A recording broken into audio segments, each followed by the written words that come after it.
If it's Wednesday, President Biden tours Helene's devastation in the Carolinas as his vice president heads to Georgia to speak about federal relief efforts, with the death toll climbing and communities reeling.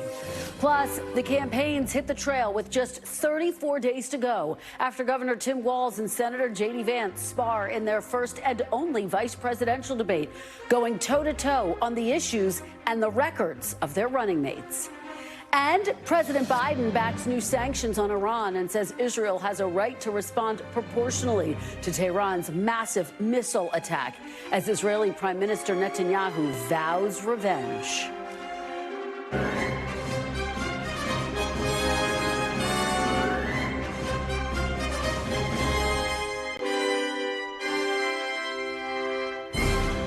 Welcome to Meet the Press Now. I'm Kristen Welker. We begin with breaking news as both President Biden and Vice President Harris assessed firsthand the damage caused by Hurricane Helene as it becomes the deadliest storm to hit the mainland since Hurricane Katrina. Right now, the president is heading to North Carolina, where he's set to receive an update on recovery operations. He left South Carolina a short time ago after taking an aerial tour of impacted areas in South Carolina, while announcing he had directed the Pentagon to deploy up to 1,000 active duty soldiers to help with the recovery efforts. Now, the White House says the president will travel tomorrow to Florida and Georgia. That's where the vice president is right now. She is about to give an update from Augusta on the White House's response to the disaster. We will be keeping a very close eye on her remarks, but she did speak to reporters before being briefed by authorities. I've been reading and hearing about the work you've been doing over the last few days, and I think it really does represent some of the best of what we each know can be done, especially when we coordinate around local, state, and federal resources to meet the needs of people who must be seen, must be heard. These are very difficult times. And in a moment of crisis, I think that really does bring out the best of who we are. Rescue and recovery efforts, meanwhile, are continuing. Officials say at least 176 people have been confirmed dead in the wake of the storm, more than half in North Carolina. The storm's true impact may not be known for some time, as washed out roads and widespread destruction have made it difficult for crews to reach remote areas. In mountain towns that have been completely cut off, North Carolina National Guard helicopters dropping off supplies and rescuing the injured. As of this afternoon, more than 1 million people across the Southeast are still without power. Duke Energy releasing these pictures showing damage to its substation in Asheville. Tennessee officials, meanwhile, say they'll investigate allegations against a plastics factory where several workers died and others are missing. Joining me now, NBC's Antonia Hilton is in Asheville, North Carolina. NBC's Morgan Chesky is in Irwin, Tennessee. And NBC's Ryan Nobles is in Augusta, Georgia. Antonia, let me start with you. What is the latest on the ground there, and talk about the impact of President Biden's visit? Hey, Kristen. Well, there is so much need here in the Asheville area. Our team has been here at the site of a manna food bank operation since about 8:30 in the morning, and it has just gotten busier and busier. At one point, the line for people who are, in some cases, checking in right now, waiting for their turn to come in and get the supplies they need, it was stretching back to the highway. Just to give you a sense, with an estimate of over 1,200 different cars coming through. Some of these cars, though, have up to 3 families in them. So to give you just a sense of the need here, people are coming here asking for water and food, of course. They're asking for formula for babies. We spoke with a mother earlier who said that the baby, the infant in their family, hadn't had proper formula in 5 days. Take a listen to some of the conversations we've had. Asheville is just not prepared for hurricanes. We don't know where water is available. I know it's available, but we don't have any means of finding out where it is. We don't have cell service, we don't have internet. The radio is the only way that we're getting any kind of information. And look, these folks are grateful that Biden was able to do the aerial tour and that he was not physically on the ground, because the level of disruption that would have caused, it's hard to describe. Right now, first responders are having a hard time getting out to some of the mountain communities outside of the city. There are people who are still saying they can barely get access to the internet, can barely get updates on the local supplies and resources available to them. So that's frankly the last thing they needed right now, although they're grateful to all the federal workers who are fanning out right now to give them support, Kristen. And Antonia, let me follow up with you on that last point that you make that is just so important. How are workers trying to get the necessary supplies into some of those remote areas that are currently inaccessible right now? Kristen, they are trying everything. Helicopters are going out into some of the more remote areas that you just frankly can't reach by road anymore. We've spoken to some of the families who have come from those areas who've described having to clear roads themselves just so they could go back out into the outside world and go check on family members. So first responders are doing a lot of that work. They are sending out crews that specialize in clearing very heavy debris and trees. We just spoke to a family that drove by moments ago, and their own car had almost been entirely crushed by a tree, their home partially harmed by a tree. And so that is the sort of urgent need now. You might think that 5 days into all of this, that they've got it figured out, but the reality is there are hundreds of people still unaccounted for. And that death toll, that number, about 175, 176, everyone says it's likely to go up in the coming hours and days, Kristen.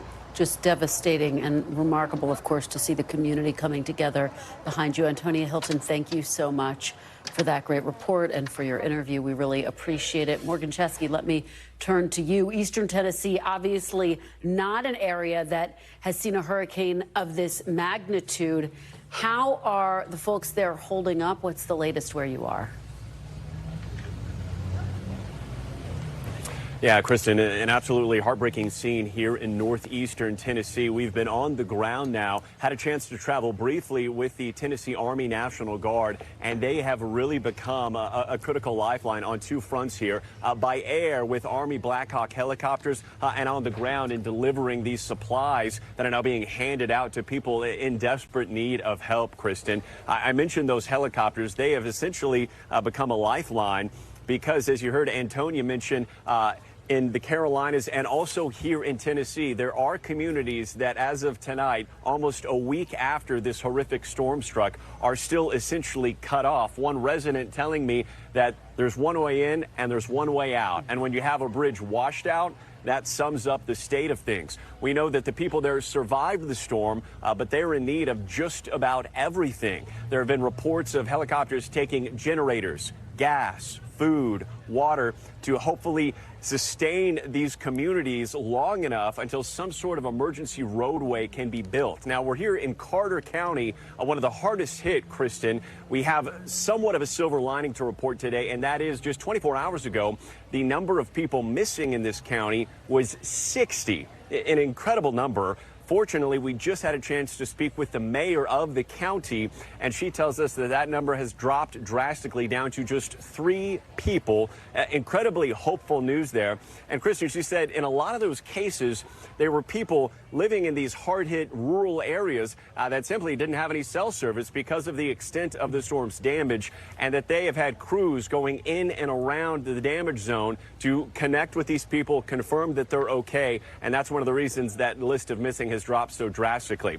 While we're here in Carter County, there's also significant news to report out of neighboring Unicoi County. That is where that plastics factory is located, Kristen, where multiple deaths took place. That company that runs that factory now under investigation by the Tennessee Bureau of Investigation, taking a closer look on if proper protocol was followed, because we know that multiple families are saying that employees at that plant were not able to leave in time to safely get to shelter, and as a result were caught up in those tragic floodwaters. Still an incredibly dynamic scene here, Kristen, but today I believe is the first day, at least for this area of northeast Tennessee, that it's gone from a rescue mode into a recovery mode. Kristen? Just devastating to hear the story about those workers in that factory. Morgan Chesky, we really appreciate your reporting. Thank you so much. Ryan Nobles, let me turn to you. You are with the Vice President in Augusta. What can you tell us about her visit and her message today? The message that we heard from the vice president, and this is an ongoing visit happening right now as we speak, is her connection with the local officials here to ask them where there may be gaps in their recovery efforts and let them know that the federal government is here to help in case they need those gaps filled, and also to make sure that the resources that are coming from the federal government are getting here quickly enough so that they can be put to use right away. But it's important to keep in mind the scale of what we're talking about here, Kristen. You can see all the damage here behind me in Augusta, Georgia. We are 6 hours away from where Morgan Chesky is right now. This is a massive storm that encompasses 5 or 6 states. The federal government response here is going to be enormous. It's going to require billions and billions of dollars, and it's going to need to get them as quickly as possible. That's part of what the vice president is doing here, to express to the people of this community and beyond that they're here to help, and they're going to try and get those resources to them as quickly as possible, Kristen. Well, and Ryan, as you know, former President Trump has criticized Vice President Harris, his challenger, and President Biden for their response to the hurricane. What has the reaction been to that from the Harris campaign, from the vice president? Yeah, I mean, I think the White House specifically is trying to treat this not as a campaign issue, but instead an issue of the official office. They are doing the best they can to distance the vice president's campaign for president away from this recovery effort. But what they've said simply is that they were going to come here no matter what. They were going to be here and be a part of this recovery effort, but they wanted to make sure that a visit from the president or the vice president didn't disrupt the work that was being done on the ground. And they were even careful, as you heard in Antonio's report, about the way that both the president and the vice president visited these sites to make sure that they weren't getting in the way of that recovery effort. It's also important to keep in mind that, former President Trump criticized the vice president for raising money during the beginning of the hurricane. That's what he is now doing. He is not in this recovery zone now while she is here. He is out raising money. So there's a bit of a hypocritical stance when it comes to this. Of course, it's important to keep in mind, Kristen, that no one wants to talk about politics when you're talking about a recovery effort like the scale of the one we're dealing with now. But it will be in the back of the minds of the people that live here when they head to the polls in just a little more than a month. It's such an important point, a critical state, undoubtedly, for the election. But right now, the focus, obviously, on helping that community rebuild. Ryan Nobles, thank you so much. I'm joined now by former FEMA Administrator Craig Fugate. He was in charge of the agency during the Obama administration and oversaw its response to Superstorm Sandy in 2012. Thank you so much for joining me. I really appreciate it. My pleasure. I'm hoping you can start off by just giving us a sense of the scale of what we all just witnessed, what those communities have just experienced. Have you ever seen this level of devastation from a hurricane this far inland? Unfortunately, we saw this with Hurricane Irene in the state of Vermont. Populations were smaller, and if you go back in history, in 1969, Hurricane Camille did the same type of damage except in Virginia. And I really want to give credit to the National Weather Service. This was a well-forecasted storm that we knew was going to be big, that we were going to see effects from the Atlantic to the Gulf, and that it was going to be an extremely dangerous, catastrophic rain-making event.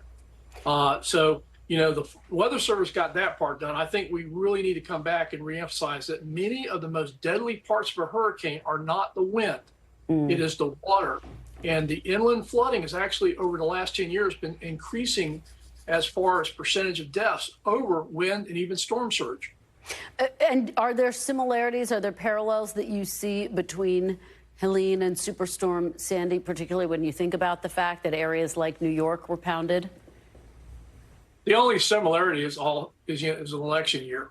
What you're dealing with in the Appalachians and the Carolinas are that what you saw was already an area saturated, had a lot of rain, and then they get this extreme rainfall, and you get these multiple flash floods that are causing devastation. And I think, again, we see more of these extreme rainfall events.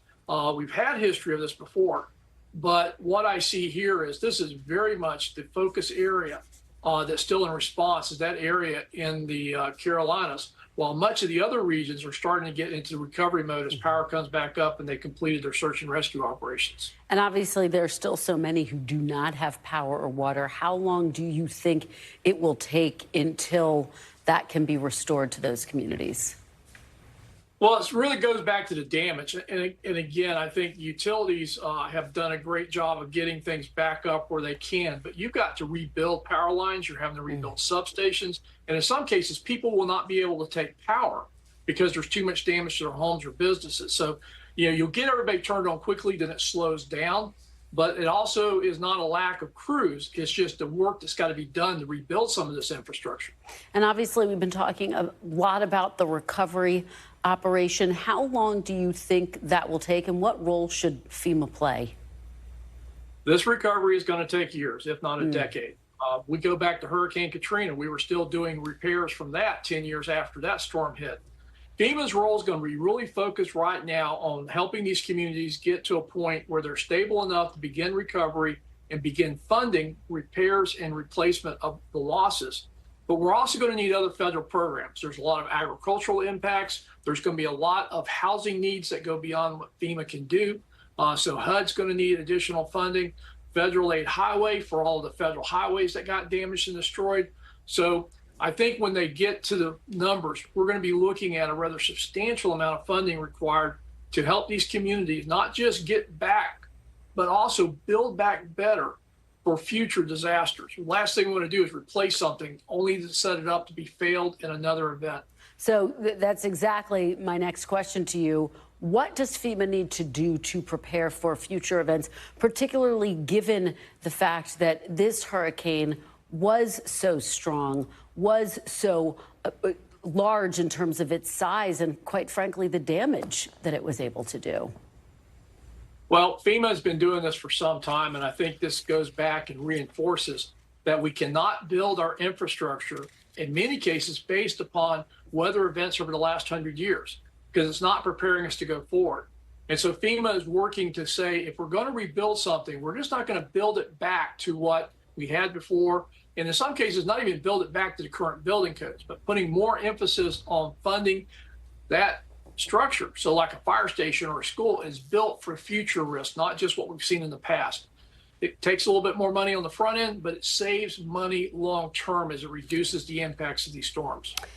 Well, former FEMA Administrator Craig Fugate, we really appreciate your insights this afternoon. Thanks so much for joining us. Thanks for having me. Coming up, missteps, non-answers, and happy warriors. We have the highlights from last night's vice presidential debate as Governor Tim Walz and Senator J.D. Vance go from the stage to the trail with less than 5 weeks to go. Stay with us. You're watching Meet the Press Now.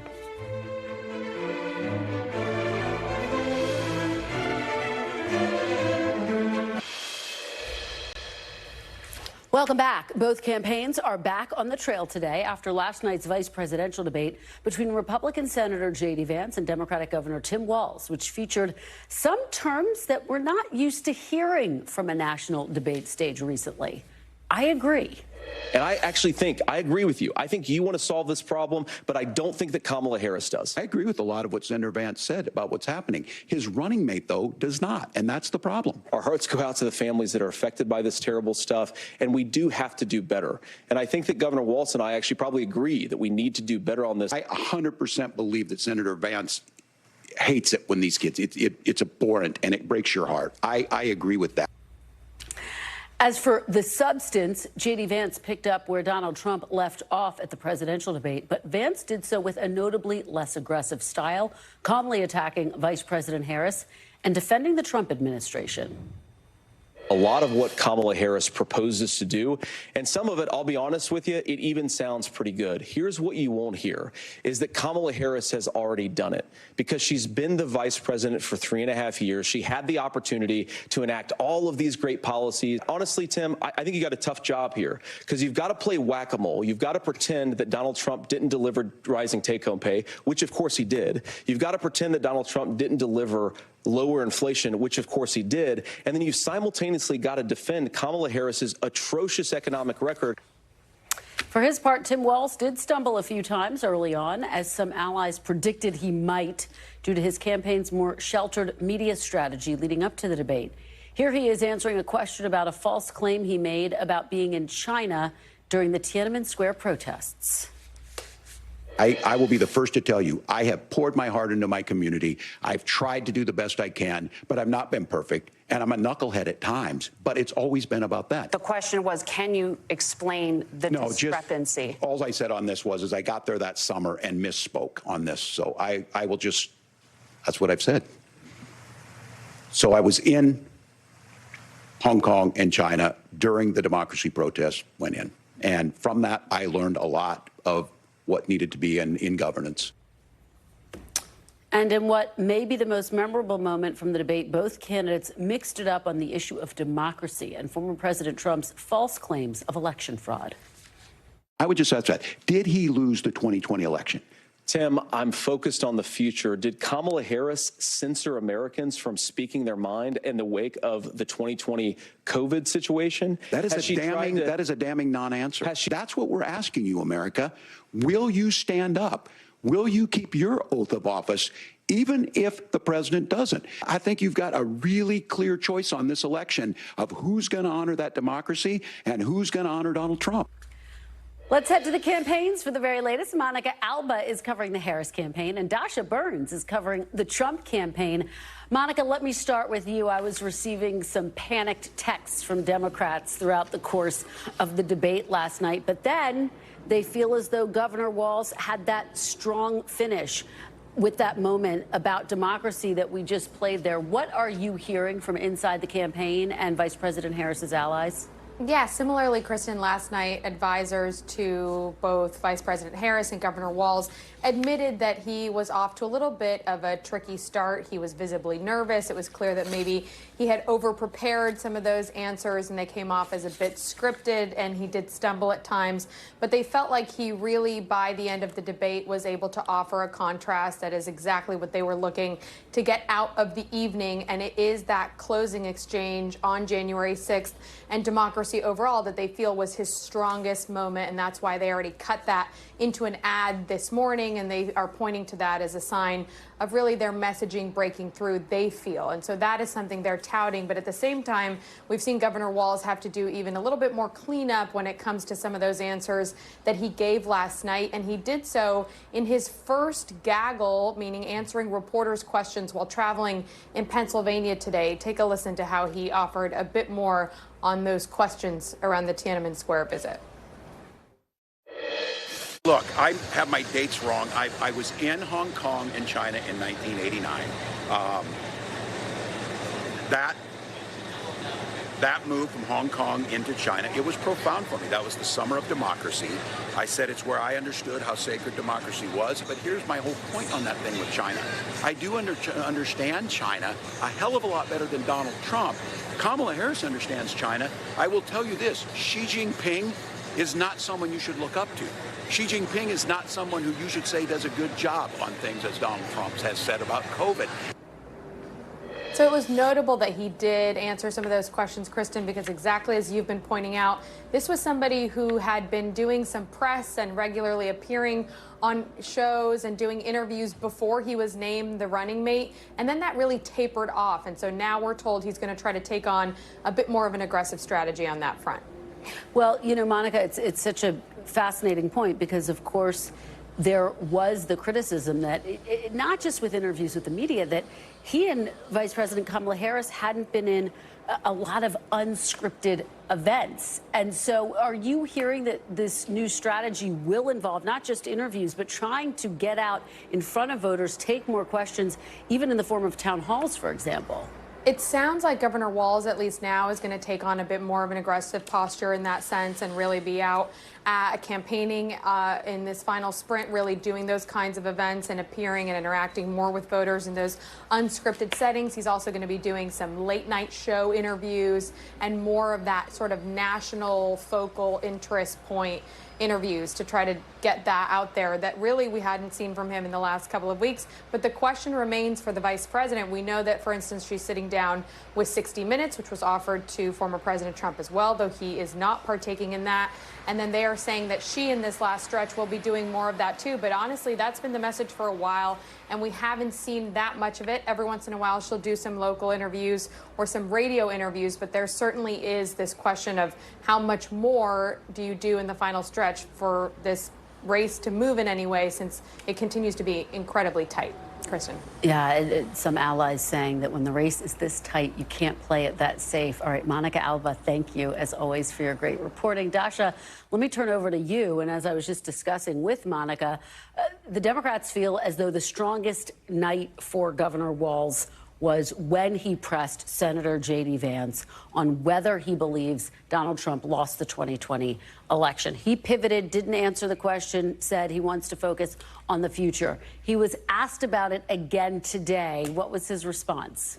Yeah, Kristen, that was perhaps one of the more telling moments of the debate. You talked earlier, Walz took a little bit to get his sea legs under him. J.D. Vance, the Trump campaign was very happy with kind of his polished, congenial tone. But this was the moment that really went viral online and in political circles. Well, Vance was asked why he didn't answer that question. Take a listen. Why didn't you answer the question last night during the debate about who won the 2020 presidential election? Well, look, here's the simple reason. The media is obsessed with talking about the election of 4 years ago. I'm focused on the election of 33 days from now because I want to throw Kamala Harris out of office and get back to common sense economic policies. But we're going to talk about election integrity because I believe that every vote ought to count, but only the legally cast votes. And that's why we fight for election integrity, and that's why we care so much about it. So once again, Kristen, not directly answering that question. And, you know, the reason that this continues to come up is also because his running mate continues to bring it up. At just about every rally that I've been to, the former president claims that he won the 2020 election, falsely claims that, and also falsely claims that Democrats are already trying to cheat in the upcoming election. So it's past and it's future, and it's not going away, especially with some of the court filings that we got today, Kristen. It's not, and of course the issue, and we're going to get to the court filings in our next block, so thank you for that preview, Dasha. But you're right, and the issue of democracy has obviously risen in the minds of voters. You know, it's interesting because heading into last night, Senator Vance had the highest unfavorable ratings of all four candidates. And in fact, it's the second highest in the history of our NBC News debate. It was clear on that debate stage he was trying to answer critics who feel as though they don't know him, they don't like him. And he tried to come off as more congenial. A lot of Democrats texted me and said, boy, he is achieving that tonight. Talk a little bit about a shift in his strategy that you're reporting on. Oh, yeah. I mean, it was polite. It was congenial. There were moments of empathy at that one point where the senator reacted to Governor Walz talking about his son witnessing a shooting, really making the point to address him, to be kind, to be empathetic. This is not the J.D. Vance that we've seen on the campaign trail, but this is a bit of the J.D. Vance that people perhaps knew during the Hillbilly Elegy days when he first flashed onto the scene. And this is the kind of approach to a debate that I think the campaign would have loved for former President Trump to have. I mean, everyone knows he's not going to be necessarily the empathetic Mr. Congeniality, but the focus on policy, the focus on the issues, the direct, speaking to Americans, that was, I think, a surprise to some people who have seen Vance's tone and tenor on the trail over the last couple of days, but a pleasant surprise to those who wanted to see him speak to that middle, Kristen. All right, Dasha and Monica beforehand, thank you so much. Really appreciate it. Coming up next, that highly anticipated filing has been unsealed in Special Counsel Jack Smith's election interference case against former President Trump. We'll tell you what's in it. You're watching Meet the Press now.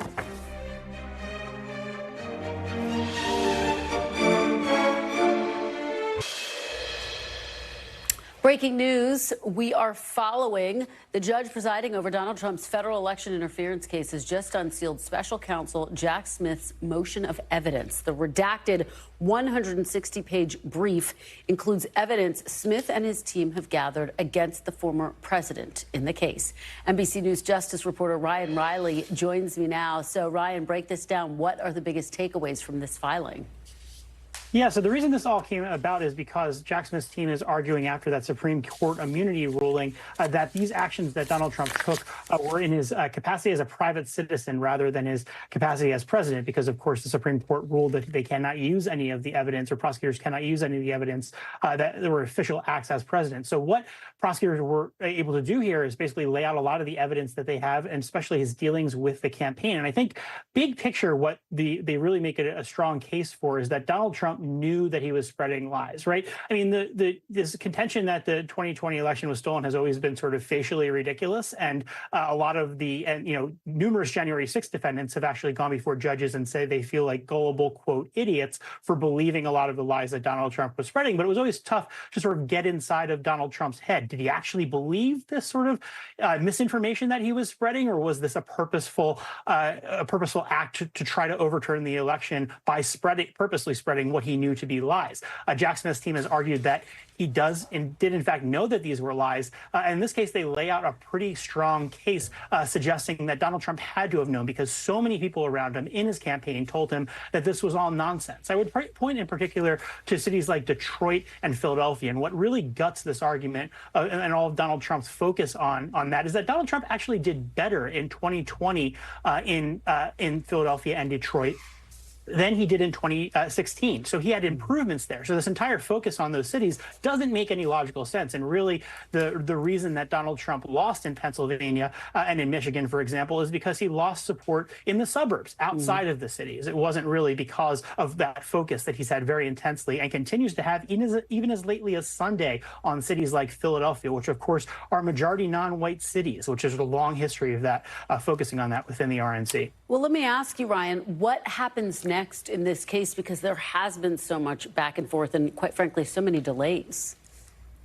Yeah, so the next step is going to be the arguments over whether this case can continue, frankly, because Judge Chutkan has to decide whether this case can continue under what the Supreme Court laid out, the parameters that the Supreme Court laid out, because the Supreme Court took away the ability to use all of that evidence of his official acts. His official acts, mostly in this context, related to his actions within the Justice Department. For example, trying to pressure Justice Department officials to make these accusations that there was something untoward about the election. That is all sort of out of this. But what is still in, argue prosecutors, is all of these interactions with the campaign. So that's why we've seen so much focus there. But, we're still looking at months and months and potentially another cycle through the Supreme Court before this ultimately gets a trial. And of course, all of that is dependent upon whether Donald Trump wins or loses in November. Well, Ryan, it's all just breaking now. Thank you for jumping in front of a camera for us and reading it very quickly. We really appreciate it.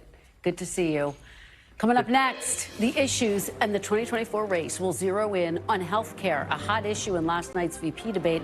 The panel's next. You're watching Meet the Press now.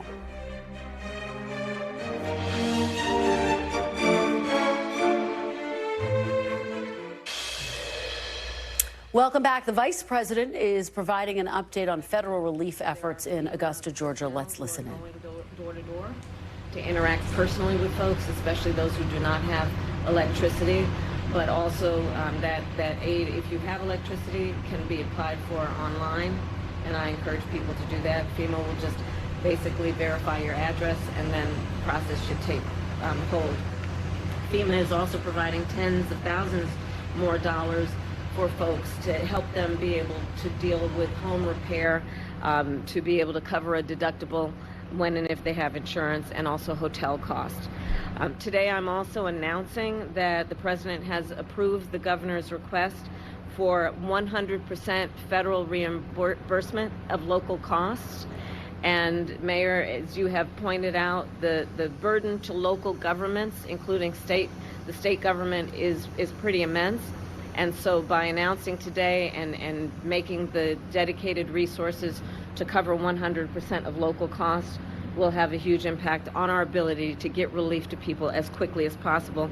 And that will include, for example, what the federal government will do to reimburse local and state governments around issues like debris removal, which you can see just up and down this street, much less in other areas of the state and in the region. This is a big issue. I was speaking with one of the residents of the community who needs that big tree removed so she can actually get to work and make sure that her child is able to get to school when the schools reopen. So this is a very big part of the recovery process.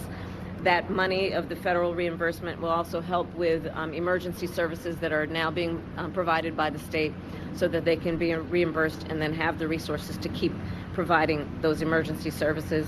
Also, we will be covering the local government costs for food, water, and shelter. Again, resources that are desperately needed by the members of this community. And we so have my been final listening point to the- Vice President to the Kamala Harris residents of speaking this in Augusta, community Georgia, and saying that the President issues Biden that has approved we federal are here emergency for the response long haul. to help There is fund work the that recovery we've done efforts together in that was that the state as immediate well as responsible the other district impacted coordinator areas. We'll immediate continue to response monitor after the Vice President and bring you any other news as we get it. We do want to turn now to last night's showdown between Senator J.D. Vance and Governor Tim Walz, featuring its share of familiar 2024 issues, including the economy, immigration, and abortion. But it was an exchange on health care that perhaps stood out the most, as Donald Trump's running mate again falsely claimed the former president had rescued the Affordable Care Act. Look. When Obamacare was crushing under the weight of its own regulatory burden and health care costs, Donald Trump could have destroyed the program. Instead, he worked in a bipartisan way to ensure that Americans had access to affordable care. On day one, he tried to sign an executive order to repeal the ACA. He signed on to a lawsuit to repeal the ACA, but lost at the Supreme Court. And he would have repealed the ACA had it not been for the courage of John McCain to save that bill. Now, it comes after Mr. Trump made a similar claim in his own debate last month while claiming he has, quote, concepts of a plan to overhaul the American health care system. It is all something the Harris campaign has seized on in a multi-million-dollar ad blitz. If we come up with something, we're going to do it, and we're going to replace it. You still do not have a plan. I have concepts of a plan. There are concepts and options we have to do that. You have no plan. When Donald Trump was president, he tried to get rid of the Affordable Care Act. Joining me now is NBC News senior national political reporter Sahil Kapoor, Stephanie Shriak, senior Democratic strategist and former president of Emily's List, and Mark Short, former White House director of legislative affairs under former President Trump and former chief of staff to Mike Pence and an NBC News political analyst. Thanks to all of you for being here. Sahil, let me start with you. Talk about the significance of that exchange on health care. It's not one of the top issues for voters, but it is certainly something that resonates. Yeah, it certainly is. I mean, Senator Vance is carrying the campaign line here, but what he said is quite simply revisionist history. It is not how it happened. I was here covering that ACA repeal push all the way through, and Donald Trump, as president, tried to use every tool at his disposal to dismantle and destroy the ACA. He fought for the American Health Care Act in 2017 that would have unwound the subsidies. It would have weakened protections for pre-existing conditions. It fell one vote short in the Senate. He used executive actions to promote short-term plans that could get around ACA regulations. He cut funding for people to sign up for the ACA. He asked the Supreme Court in the year 2020 to wipe out the ACA in its entirety. So the ACA survived despite Trump's effort to dismantle it. The idea that he somehow chose to save it, or that he salvaged it on purpose, it's revisionist history. It's not how it happened. Mark, it is a line that former President Trump and now Senator J.D. Vance have repeated quite frequently. What is your take, and do you think he needs to shore up that answer on health care beyond saying that he has concepts of a plan? Well, look, Kristen, I actually think J.D. Vance had a really good debate. But on this particular issue, I think it's important to note that despite everything Seal said is true, our effort was to repeal Obamacare. When we failed in that effort, they did include more options on the Obamacare exchange, and rates went down during the Trump years, went back up during the Biden years. Having said that, I think it's one more chapter where we're now basically as Republicans boasting about saving government-run health care, where we've continued to run away from all of our conservative principles. We've abandoned the commitment to life. We've abandoned traditional marriage. We've walked away from Ukraine. We now have a platform that embraces protectionism over free trade. And so it's one more step in this campaign's effort, I think, to discourage conservatives in every possible way. Stephanie, what do you make of this? Let me just put up the graph just to show kind of where health care is on the list of issues. I mean, look, inflation, cost of living right there at the top. Threats to democracy, by the way, has moved up to number 2. Health care all the way at the bottom under jobs in the economy and abortion. Well, I always think of these intermixed because the truth is economics, access to abortion, health care, that is all tied into whether or not your family is going to make ends meet or how you're going to plan your family out.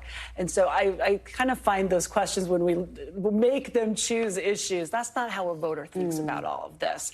And so that is why, ACA has been incredibly popular and growing in popularity because people are very concerned about their health care, and any changes better be to the better, and concepts are not going to do it. Well, it only became popular, by the way, when Donald Trump tried to repeal it. It was unpopular for years and years, and suddenly that whole debate happened in 2017. But that's when the lines shifted. They grew more popular than unpopular. I should add that I reached out to the Trump campaign about, he indicated during his presidential debate that he was going to release his health care plan soon, that he had concepts then. There's no indication of when he's going to come out with that plan, and the campaign told me that he wants to eliminate waste and fraud. They said he wants to put patients first, promote quality care. It's more like talking points of a plan still. He doesn't have it yet. Interesting. No timeline yet for when he may roll that out. And of course, we only have 5 weeks to go until Election Day. Mark, I want to go back to the point that you're making about conservative principles, because one of the questions that I asked Senator J.D. Vance when I interviewed him several weeks ago is, would Donald Trump veto a national abortion ban? He said, yes, he would. Trump had not said that himself, and then Trump was asked about it on the debate stage, and he said Vance hadn't consulted with him. And then Trump put this on Truth Social last night. Everyone knows I would not support a federal abortion ban under any circumstances and would, in fact, veto it. How is that going to play with the Republican base, who some of which is already skeptical of where he stands on abortion, because he has been all over the map? Well, Kristen, again, I think that J.D. Vance did a much better job last night actually prosecuting the case on Iran, on the economy, on the border than Trump did in his debate. So I give him credit for that. On this particular issue, though, I think it is discouraging to many conservatives. I don't know how many will actually, not be supportive, because they view that the Harris regime is so rabidly pro-abortion that they're still going to stick with Trump. But I still think it's discouraging for pro-lifers to not have somebody who can make an articulate defense about why we believe in life, why we believe we should be protecting the most innocent. And I know it's referred to as a federal abortion ban, but that's referring to the pain-capable bill, which, again, at 15 weeks is still even to the left of where most socialist Europe is, in which they have a ban starting at 12 or 13 weeks, and roughly 70% of the American people support that. And having this ability to defend that, I think, is lacking on our Republican ticket right now. But I was going to say that when it comes to, the voters of this country, access to abortion is still, 7 out of 10 Americans. And when we're talking about any kind of ban, including the dismissal of Roe and what he has done, and there's no trust with Trump with regard to this, and there's no trust with women in the middle, and clearly there's no trust on the other end, because I have no doubt that that man is going to sign whatever a Republican Congress puts in front of him, because the pressure will be immense, and he just swings in the wind. It is going to be one of the big X factors in this race, given that the issue of abortion is on the ballot actually in 10 states. I just want to zoom out a little bit, get everyone's take on the night overall. Sahil, look, Democrats feel as though Walz had a really strong moment at the end when he pressed J.D. Vance on democracy. They acknowledge he had a shaky start. Do you think this debate moves the needle? Well, I think what was very evident yesterday was that both of the men on the stage recognized that the bottom of the ticket doesn't really matter. That's why they took every opportunity to be nice to each other, respectful with each other, even chummy with each other. Oh, I believe your heart's in the right place, but Kamala Harris is not. And Trump is not. And, Tim Walz used his first question to say, and a 78-year-old Donald Trump is not what we want. Mark, we have about less than 30 seconds Look, I still think that the issue set is in Republicans' favor. I think it's astonishing, though, that with the economy, Iran, the border, the Republicans aren't doing significantly better. I think it shows that there's a low ceiling at the top. Stephanie, final point.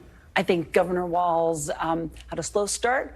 Coach Walz came back in the second half and laid out, on health care, on abortion access, ultimately on democracy, and on the economy, which has turned in our direction, did really well. All right, guys, great conversation. Thank you so much, Sahil, Stephanie, and Mark. Well, a day after defending against a massive Iranian ballistic missile attack, Israel is now saying today it will retaliate, and swiftly. Prime Minister Netanyahu met today with Israel's military and intelligence leaders. An Israeli official tells NBC News that their response to Iran's strike will be larger than the retaliatory strikes we saw Israel launch back in April. Speaking to reporters, President Biden reiterated Israel has a right to respond. Support an attack on Iran's nuclear sites by Israel? The answer is no. And I think there's things we'll be discussing with the Israelis what they're going to do, but all 7 of us agree that they have a right to respond, but they should respond in proportion. Joining me now on set is Ambassador John Bolton, former national security advisor to former President Donald Trump. Ambassador Bolton, thank you so much for joining me today. Really appreciate it. Glad to be with you. Let's start off by talking about this moment, this escalation between Iran and Israel. By all accounts, Israel's made it very clear they plan to respond to Iran's attack. What do you think Israel's response should look like? What are you hearing about what it might look like? Well, I think you have to look at this in the context of the overall war since last October the 7th, where Israel's been fighting on a number of fronts and now, for the second time since April, confronted by Iran directly. I think that Israel should look at a series of targets, but they should be very significant targets, starting with the Iranian nuclear weapons program, including its oil terminal facilities on Karg Island and a couple of other places, the ballistic missile program, and significant military installations. Do you think that that is a high likelihood that Israel will target their nuclear program? I think it's very likely that the nuclear program could be a target for several reasons. First, this is something that Prime Minister Netanyahu, beyond any other Israeli politician, has recognized as the existential threat for Israel. And I think people should understand that with now 300-some ballistic missiles having been fired at Israel since April, they have to worry that the next time they see a ballistic missile aimed at them, it could contain a nuclear weapon under a nose cone. So that is a motivation to solve the nuclear problem now. And you say there's a high likelihood. What gives you that level of confidence? Well, I think that given what Israel has been through for the past year, given the pressure that's been put on it, given the fact that President Biden went out of his way to say publicly today he didn't want Israel to target the nuclear weapons in Iran, indicates that they're worried that that's about what's going to happen. I think Israel would be perfectly justified to do it. I've thought for a long time that nuclear weapons in the hands of Iran was a threat to the United States. What do you think the United States response should be and involvement should be? Obviously, they've been in close consultation with the Prime Minister and the Israelis. Well, I'd go beyond respond. I would help Israel. I would provide intelligence. And in fact, I see no reason why we shouldn't work with them to help them on some of the targets in Iran's nuclear program that may be difficult for their capabilities. This nuclear proliferation is a threat to the entire world. Ambassador, everyone is watching this situation, and they continue to ask the question that you and I have talked about, quite frankly, since the start of this war, which is, will this expand into a wider war? And this moment feels like a tipping point. Is that how you see it? Well, I don't see it as a wider war. I think the wider war began in October. Different fronts have been active at different times. I think it was a big mistake for Israel not to respond more forcefully in April. It's another reason I don't think U.S. pressure here is necessarily going to have an effect, because it didn't deter Iran. And I don't think that a proportional response does the trick either. It's got to be disproportionate. So this response should be bigger, and it should be about deterrence, is what I hear you're saying. Well, to restore deterrence, you have to impose cost on the other side. There are other targets here. Netanyahu said the other day, nobody in Iran is safe, and that's why the supreme leader is now in an undisclosed and what they think is secure location. He's the commander of Iranian forces. He's a legitimate target. I want to talk big picture about foreign policy, some of what's been discussed on the campaign trail. Former President Donald Trump has talked about the fact that he would be able to get a better deal, for example, if he were to be reelected. As you know, he obviously withdrew from the Iran nuclear deal, which was aimed at putting contours around Iran's ability to develop a nuclear program. Let me just play for you some of what Donald Trump said at the time. At a certain point, they're going to call me and they're going to say, let's make a deal. And we'll make a deal. No preconditions. No. They want to meet on me. Anytime they want. Anytime they want. We'll be good to them. We'll work with them. We'll help them in any way we can, but they can't have a nuclear weapon. We must also make a deal that allows Iran to thrive and prosper and take advantage of its enormous untapped potential.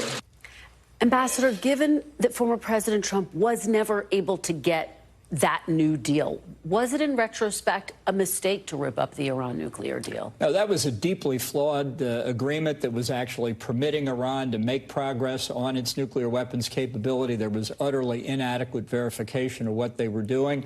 The mistake the Trump administration made was not pressing hard enough. It really was not a maximum pressure campaign. I think the objective should have been the overthrow of the regime, because as long as that regime is in power, there will not be peace and security in the region. And I think the notion that Trump could cut a deal with the Iranians is totally illusory. You couldn't cut a deal on the nuclear side. You're not going to make it easier by adding in ballistic missiles and support for terrorism, which is what he was talking about there. I hear you saying that the deal did not go far enough, and I know that that was your argument at the time. At the same time, the breakout time for developing the material to develop a nuclear weapon was estimated to be a year or longer at the time that the deal was in place. Now, U.S. officials say it's down to 1 to 2 weeks. These estimates are utterly illusory. Nobody can tell you how many centrifuges Iran has in actual operation. We don't know enough. Much of the work on weaponization has been done on military bases where there was never access by the International Atomic Energy Agency or our intelligence, nor has there been adequate consideration given to weapons being developed under contract by North Korea. In terms of former President Trump's broader foreign policy, I do want to play you something that Senator J.D. Vance said last night on the debate stage. Take a look. As much as Governor Walz just accused Donald Trump of being an agent of chaos, Donald Trump actually delivered stability in the world, and he did it by establishing effective deterrence. People were afraid of stepping out of line. As someone who actually witnessed the administration, the Trump administration from the inside, do you agree with that statement by J.D. Vance that Donald Trump actually delivered stability in the world? No, he didn't. That's what he claims, of course. But having watched Xi Jinping and Vladimir Putin and others with him, I think they thought he was an easy mark. Remember that COVID basically took 2020 out of operation for the entire world. We don't know exactly what would have happened. And things do develop outside the domain of the United States that we can't control. This is a typical Trump effort to pretend that he has the solution when he has, I can assure you, no idea what to do. Well, let me ask you, because I do have to ask you one political question, if you will allow it. You have said that you will write in Dick Cheney's name for president in this election cycle. As you know, the former vice president has come out and said that he plans to vote for Vice President Kamala Harris. Are you still going to write in Dick Cheney's name? No, I'm in massive indecision now. I will write in the name of a Republican conservative because there isn't one really on the ballot, but I haven't decided. I'm not eager to have any implication that I'm endorsing Kamala Harris. I don't think either one are qualified to be president. So just to be clear, you're no longer writing in Dick Cheney's name in the wake of this revelation that he's going to vote for Kamala Harris? You know, sentiment may yet persuade me to do it, but I think it's unlikely. All right. Ambassador Bolton, as always, really appreciate your insights. Thanks for being here. Glad to be with you. A little bit of news there at the end of the interview. I am back tomorrow with more Meet the Press Now, but NBC News Now coverage continues with Hallie Jackson right now.